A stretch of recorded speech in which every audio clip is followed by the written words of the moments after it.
बहुत मुद्दत से ऐसा है,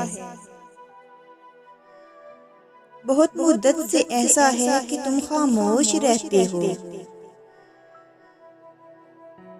कोई गहरा है गम शायद जिसे चुपचाप सहते हो। यूं ही चलते हुए तन्हा कोई गमगीन सा नगमा तुम अक्सर गुनगुनाते हो। दौराने गुफ्तगू यूं ही मिले नजरों से जब नजरें, तो बातें भूल जाती हो।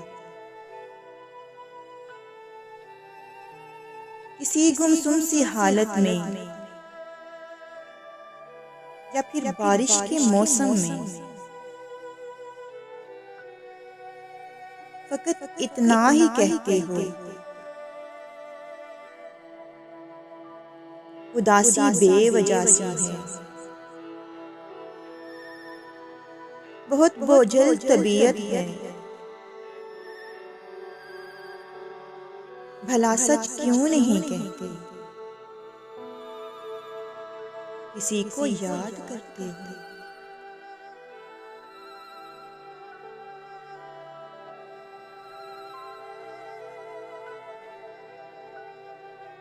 बहुत मुद्दत से ऐसा है,